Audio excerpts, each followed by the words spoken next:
Si l'été qui approche te donne déjà des sueurs froides pour ton business, si jongler entre tes missions clients et tes enfants à la maison te semble mission impossible, Stop!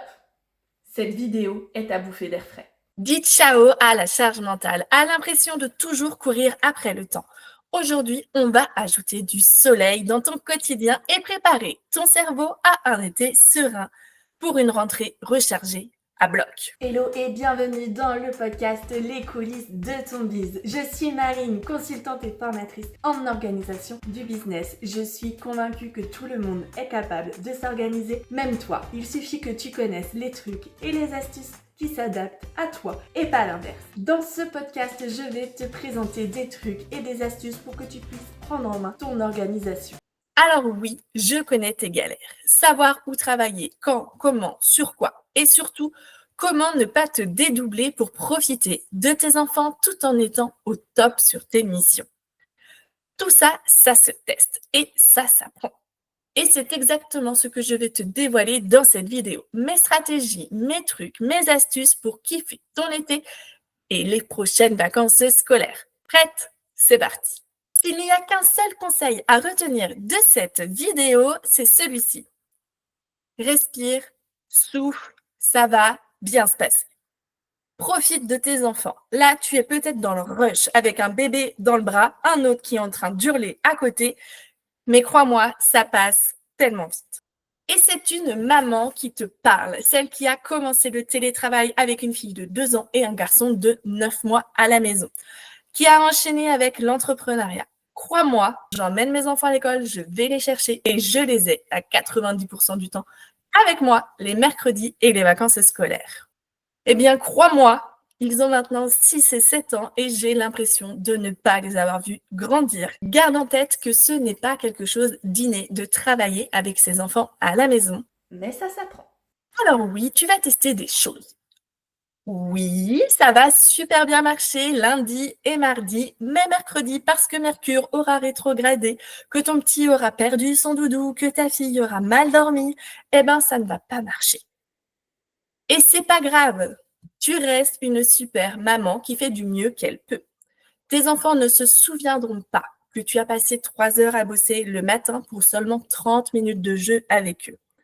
Par contre, ce qu'ils vont garder dans leur mémoire, c'est que l'été, pendant les vacances scolaires, maman, elle passait du temps avec eux.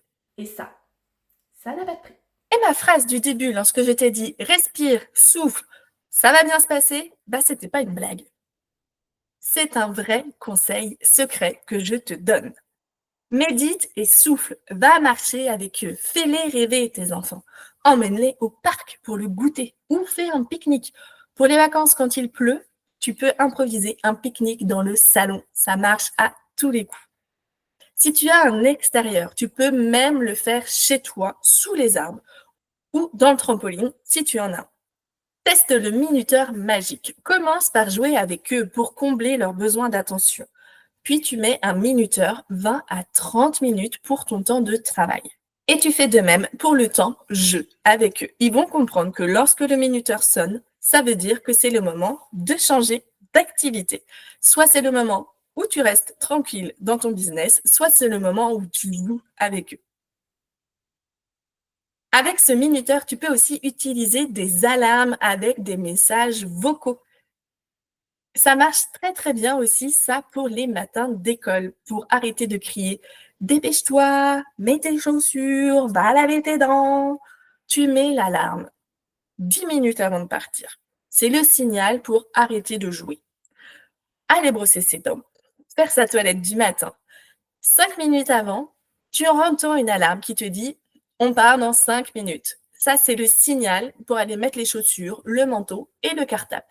C'est testé et approuvé. Je t'invite fortement à tester ça à la rentrée. Toujours dans la partie gestion du temps et de l'attention, il y a aussi l'astuce des 2 minutes. Utilise-la pour faire le vide et vite te concentrer sur une tâche ou pour te décharger du travail et être pleinement présente pour tes enfants. Cette astuce, elle est très simple. Tu prends toujours un minuteur, mais là, tu en prends un sur lequel tu vois les chiffres qui défilent. Ou alors, tu suis la trotteuse sur ton horloge si tu en as une ou sur ta montre si elle est à aiguille. Pendant 2 minutes, tu restes focus sur ce temps que tu vois défiler devant toi. Au bout des 2 minutes, c'est un système en fait de méditation qui va calmer ton cerveau et qui va le vider aussi. C'est pour ça que ça fonctionne très bien, soit pour te mettre focus sur une tâche, soit quand tu as eu beaucoup de charges émotionnelles dans ton travail, relâcher prise avant d'attaquer un jeu de Playmobil avec tes enfants. Alors là, tu vas me dire, ok Marine, tout ça c'est très bien, mais comment je fais pour les occuper quand je travaille? Alors là, il y a plusieurs astuces que je vais te partager. La première, oui, la télé, ça peut être une aide ponctuelle. Mais en vrai, ils peuvent aussi être à tes côtés et être occupés. Tu peux les mettre sur ta grande table de salle à manger, ça fonctionne bien, si tu en as une, bien évidemment, ou ta table de cuisine, ça fonctionne tout pareil. Et tu les installes à tes côtés pour faire un puzzle, un dessin, un livre, cherche et trouve. Ceux-là, ils sont magiques. De la peinture. Par contre, là, tu fais attention aux protections, bien évidemment. Oublie tout de suite l'idée de mettre du sable ou de la semoule dans un bac si tu es maniaque. J'ai testé et c'est un carnage pour le ménage. Ou alors, lâche prise, totale. Le faux travail aussi, ça peut très très bien occuper tes enfants à partir d'1 an. Utilise un vieux clavier d'ordinateur, comme ça. Un qui ne fonctionne plus ou un qui ne te sert pas. C'est hyper stimulant pour les enfants de faire comme maman. Installe-les pareil, à côté de toi ou bien sur la table basse ou même par terre, au moins là tu es sûr qu'ils risquent rien, pour qu'ils s'imaginent être en train de travailler avec toi. Tu peux aussi leur donner à ce moment-là leur cahier de vacances. Ils vont me remercier, j'en suis certaine.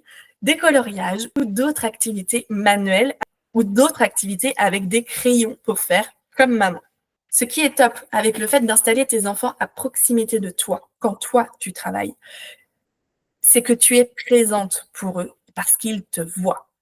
Ça, c'est très important pour être dans l'harmonie avec tes enfants lorsque tu veux travailler avec eux à la maison. Il est essentiel que tes enfants te voient. Choisis la pièce adéquate pour toi. Moi, par exemple, c'est ma salle à manger parce qu'elle est au milieu de la maison. Si je suis dans la cuisine, qui pourtant est ouverte, c'est un carnage parce qu'ils ne me voient pas forcément. Si je suis dans un bureau, je ne t'explique même pas. C'est très compliqué pour moi, je suis dérangée tout le temps et pour eux, c'est angoissant de ne pas me voir. Je te donne un rappel ici très important. Ton business ne sera pas mis en péril si tu ne travailles pas 10 heures par jour. Garde bien ça dans ta tête. D'ailleurs, pour travailler efficacement, il faut aussi revoir ton organisation. Fractionne ton temps. La clé, c'est de travailler par bloc. Par exemple, si tu fais 6h, 9h, 14h, 16h, 20h30, 22h, ça te fait 7h30 de travail, mais en plusieurs fois. Et ça te laisse du temps pour tes enfants de 9h à 14h, de 16h à 20h30, soit la majorité de leur journée lorsqu'ils sont en vacances.